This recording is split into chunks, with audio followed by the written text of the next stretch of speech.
vous écoutez RTL.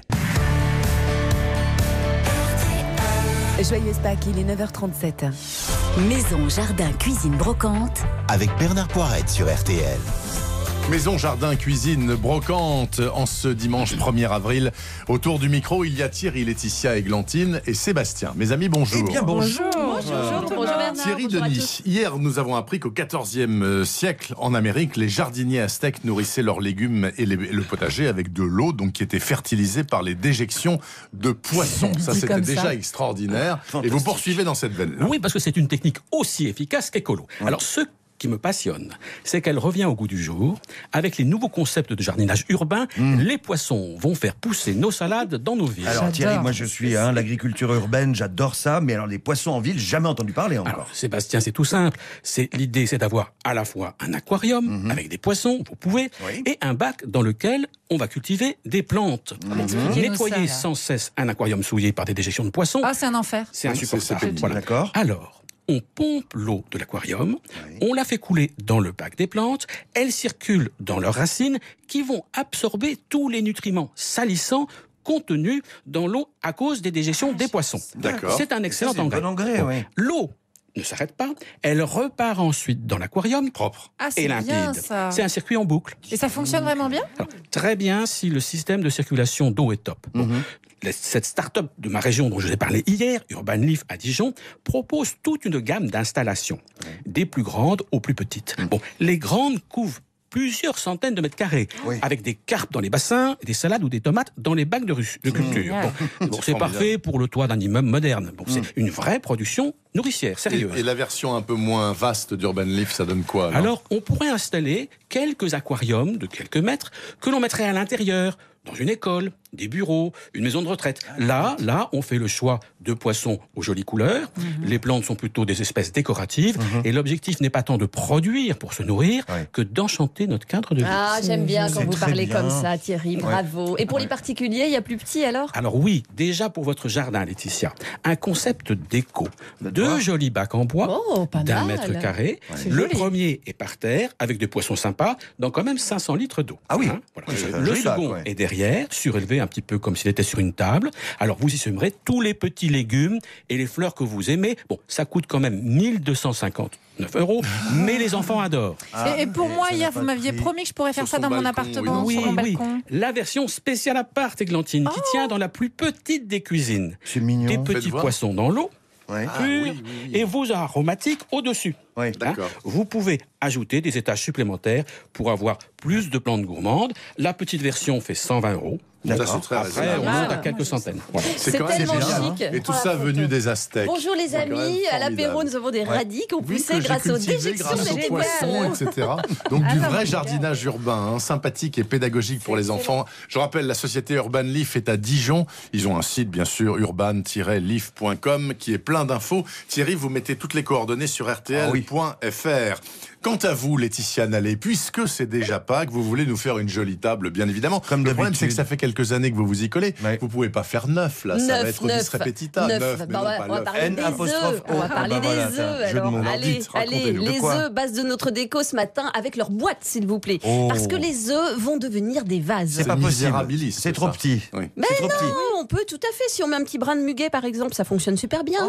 Dans une coquille d'œuf, c'est une déco pleine de délicatesse, ça. Hein Délicatesse. C'est ouais. joli, c'est Bon, alors, joli, va falloir regardez, elle a commencer raison. par manger des œufs la veille pour ne pas gaspiller. c'est Oui, ça, ou d'accord. faire un gâteau, mais alors dans ce cas-là, vous ouvrez les œufs comme pour des œufs coques sans abîmer la coquille, Tout à fait. en Ouais. utilisant Un coupe-œuf. Voilà, on en parlait avec Exactement. Thierry tout à l'heure. Très Et important. dans vos 6 œufs, pour notre déco de table, vous allez mettre un tout petit peu de terre au fond et de l'herbe à chat. Ah oui, c'est super, l'herbe à chat. Ah, j'adore. C'est le machin tout droit, tout vert. Ah ouais, Et c'est la exactement. déco, ça 2 C'est € très le joli. grand pot maximum. Et puis pour la couleur, moi j'adore, c'est très très Ça vert. purge le chat. On dirait un gazon anglais dont les brins auraient poussé bien dru.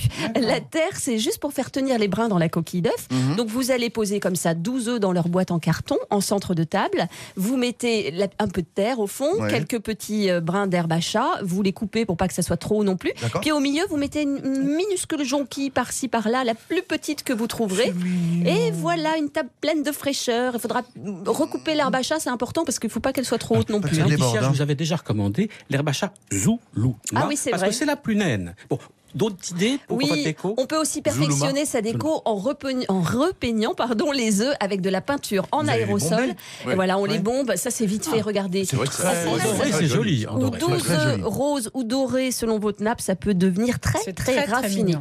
Mais bon, on peut faire sans les œufs aussi. Hein. Alors Comment ça? Le mystère. Juste avec la boîte en carton et à la place des œufs, vous déposerez au fond de la mousse et quelques petites fleurs dessus. Alors je sais pas, ce qu'on peut mettre des mini fleurs, des primes verts par C'est exemple. super joli parce qu'on voit quasiment plus la boîte. Et voilà. Sauf les milieux. Ouais, et il est important que les fleurs soient pas trop grosses On et que dirait vous des pyramides respectiez aztèques, Thierry. un équilibre Moi, entre le vert et la Je couleur. trouve qu'il faut qu'on la voit un petit peu, la boîte. Un petit peu, mais pas trop. Ouais. Je vais vous mettre des photos évidemment sur. Vous nous mettez des photos? Oui, D'accord, sur mon ok. site Facebook par exemple. À signaler aussi de très jolies tablettes de chocolat parce que, je vous en parle, parce que les emballages sont des papiers sont peints somptueux. dominotés. Alors c'est français, beau, c'est italien, il y a aussi des papiers peints traditionnels japonais. C'est juste magnifique et Un chocolatier qui super s'appelle bon. le Petit Duc. Exactement, c'est une fabrication artisanale à Saint-Rémy-de-Provence. Je vais être obligée de manger 698 Non, on va tablettes. vous aider. Pour pouvoir retapisser un mur avec les emballages qui sont bien trop beaux pour aller dans une poubelle.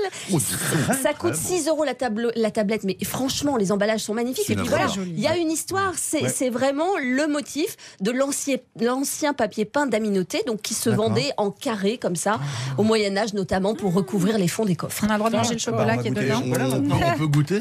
Évidemment, on va goûter. Bon, super, super. La suite, en tout cas, de Maison Jardin Cuisine Brocante, on aura attaqué le chocolat pendant la pub. Oui. Et derrière, que se passera-t-il? Eh bien, Églantine va nous chiner des patins à roulettes. Ça, c'est une Alors bonne là, idée. ouais. non. Quant à Sébastien, il va nous faire une épaule d'agneau, j'imagine. C'est une vengeance. Parce que Je vais vous c'est expliquer. le 1er avril et que c'est Pâques. C'est Ouais. ainsi. À tout de suite. Il est 9h45. Maison, jardin, cuisine, brocante. Avec Bernard Poirette sur RTL. Suite et fin de Maison Jardin Cuisine Brocante avec vous, Églantine Émeillé. Pardonnez-moi, j'ai du mal à parler parce que on a goûté le chocolat moi du Petit aussi. Duc là pendant la pause. Ah là là, c'est Il faut bon. dire qu'il est particulièrement bon. Églantine, ça glisse dans les brocantes Oui. avec les patins à roulettes, donc nous retournons direct dans les années 80. Ah non, 80. désolé Non Bernard, Ah bon. mais quand on est l'âge d'or des rollers aux années 70 et 80, c'est se mettre les roulettes dans l'œil. Ah bon? Il y a des sports qui ne cessent de se réinventer et qui tiennent régulièrement le haut du pavé. C'est le cas des patins à roulettes, puisqu'ils engendrent de véritables phénomènes de mode depuis plus de 250 ans. Alors, mea culpa, mais je l'ignorais totalement. Vous êtes pardonné. Alors c'est vrai qu'avec l'arrivée du printemps, on a furieusement envie de sortir de notre torpeur hivernale et de se remettre en mouvement. Non. Alors demandez à vos filles. D'accord, ok. Sébastien, Oui. je suis sûre qu'elles ne vont pas tarder, si ce n'est pas déjà fait, à vous demander une paire de rollers quad, ces patins avec 2 roues devant, 2 roues derrière. Pourquoi les Ouais. filles Ah, Eh ben, ouais. la faute à la série pour ados Soy Luna, qui suit une ado de 16 ans passionnée de patins à roulettes à Cancun, au Mexique. Cette Non. série a déclenché une attirance incontrôlable des jeunes filles pour les patins.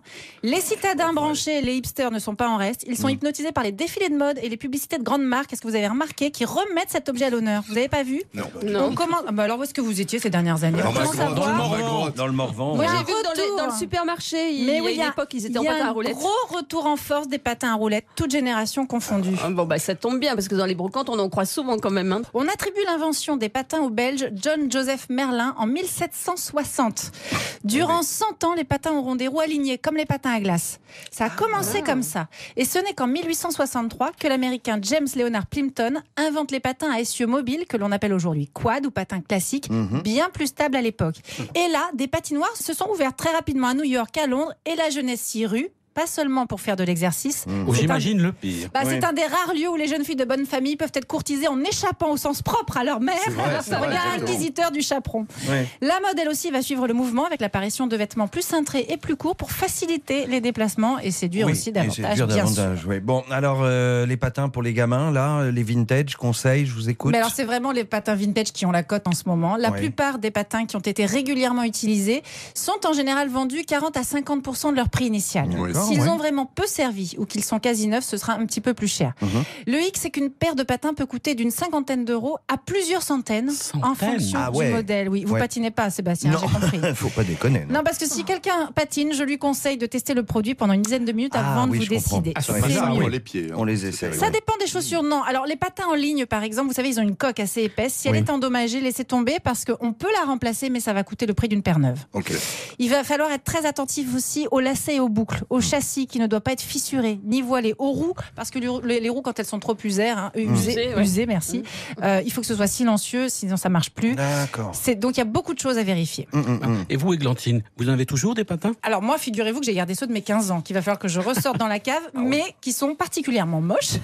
Je vais donc peut-être en chiner d'autres. La semaine dernière, j'ai fait l'acquisition pour ma nièce d'un modèle quad, cuir blanc quasi neuf, c'était frein le classique, Chicos. cuir blanc. Oui. Franchement, ils sont top. Avec les protections des mains, avec les protections des coudes et des Génial. genoux, l'ensemble 50 €. Mais on dirait vraiment Alors des que- patins à glace avec les lacets. Et c'est vrai, tout. ils sont très jolis. joli, C'est parfait pour débuter. Tout neuf, ça vaut 150 €. Vous connaissez la course des voitures mythiques, les 24 heures du Mans? Oui. Eh bien, figurez-vous que cette même piste accueille chaque année, fin juin, les 24 heures du Mans roller. Non! L'objectif, c'est de parcourir la plus grande distance possible en patin en 24 heures en se relayant, rassurez-vous. Il ne vous reste que quelques semaines pour être fin prêt. Je vous disais, ça revient à la mode. Vous voyez, il y a même débiles, ça 24 heures. j'adore ce genre Excellent. de truc. Pour moi. La plus grande distance en 24 heures, c'est pas vous qui allez participer de Morand, hein, parce que vous êtes au fourneau ce dimanche à nous cuire une épaule. D'ailleurs, voilà, une épaule parce que c'est l'époque. Une épaule, vous savez pourquoi? Parce que, je sais pas si vous vous souvenez, il y a quelques semaines, moi j'ai pas oublié en tout cas, Laetitia m'a littéralement coupé l'herbe sous le pied, je voulais faire une épaule, elle m'a dit, oh non, on fait du gigot. Voilà. Donc voilà, séance de rattrapage aujourd'hui. On n'est pas censé Et manger comme- du poisson le 1er avril? Non, Pâques à nous, Gigot de hein. Pâques, gigot de Pâques. Ouais, moi je fais épaule de Pâques. Allez, on est dimanche les amis, c'est le moment où jamais on est, 4, 5, 6 personnes à table ce midi? Six. Ça Ok, vous c'est convient? parti. Ouais. Moi, je commence à noter. Allez, très simple, Églantine. L'épaule, vous le savez, c'est facile comme tout à cuisiner, vraiment. Non désossé, ça fait dans les 1,2 kg, 1,3 kg. Et puis vous allez la faire dans un four, non? Oui, évidemment, au four. Four avec 2-3 bricoles en 1 heure, 1 heure et quart. C'est terminé, c'est fastoche. Faites gaffe quand même, évidemment, tous les labels, les histoires de traçabilité, voyez, évidemment, avec le boucher. Généralement, moi, chez les miens, j'ai du baronnet du Limousin. C'est très, très bon. De la chouria basque, délicieux également. Et là, si vous trouvez ça, bing, les yeux fermés, vous pouvez y aller. Allez, Voilà. on vous attend pour la liste des courses maintenant. Hyper simple. C'est vrai? Alors la saison, elle est en train de démarrer tout juste, Laetitia, mais j'en ai déjà trouvé sur les étals une tête d'ail nouveau. Ok, Ouais. très simple. oui. Vous allez la couper en deux dans sa hauteur et elle va bêtement confire pendant la cuisson. Ok, quelques brins de thym frais, du sel, du poivre, de l'huile d'olive, quelques giclettes de vin blanc, pas grand-chose, et tout ça réparti dans un grand plat en inox. Et vous allez masser votre viande avec cette espèce de marinade, d'accord? Le four, est-ce que je dois le Préchauffer préchauffer ou pas? Évidemment, hyper important, toujours. très important parce que on va faire une cuisson très rapide, Thierry, puis laisser longuement reposer l'épaule. D'accord. Donc l'idée c'est que le four, il démarre thermostat 7, on est à 210, 220 degrés facile. L'épaule va cuire pendant 45 minutes à bloc. Ah, quand même. Ah oui, vous la retournez juste à mi-cuisson et vous la laissez reposer ensuite dans le four entrouvert pendant une C'est vrai. quinzaine, vingtaine de minutes. Voilà. Et là, on est prêt à y aller. Et là, Et donc c'est prêt, là. Oui, c'est prêt.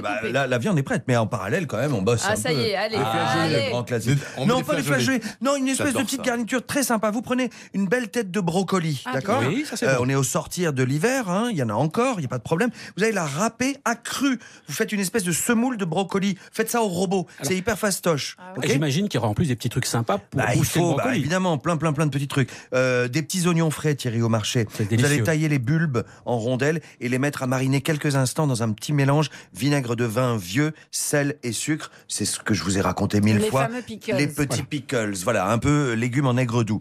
Un citron confit, ok, on taille l'écorce en fine brunoise, hyper simple jusque-là. Et cette semoule de brocoli, tout simplement, vous la mélangez avec une vraie semoule, vraie semoule à couscous, ou alors du blé concassé, du boulgour, ce que vous voulez, ce que vous avez. Et vous assaisonnez l'ensemble, voilà, avec une belle huile d'olive, fleur de sel, poivre blanc du moulin. Et on sert ça à chaud? Ouais, température Le plus chaud ambiante. possible. Température ambiante. Si votre semoule est bien chaude, le temps que vous mélangez, oui, voilà. vous passez Ouais. tout de suite à table. Voilà, pas c'est mal. léger. Moi, je trouve ça quasiment marrant, ça. printanier. Non, c'est J'aime bien. bien Avec l'idée l'accompagnement, du- c'est vrai. C'est original, excellent, en ça. tout fait du bien. brocoli en Eh ben, écoutez, on va se Merci, les amis. régaler avec tout ça. bah ouais, j'espère. Intérêt, hein. Rubrique. Je vous souhaite une excellente semaine. mes Merci, amis. Bernard. À samedi Bonne prochain. semaine, hein. Ouais. bon dimanche. Allez, Salut. salut, bye bye.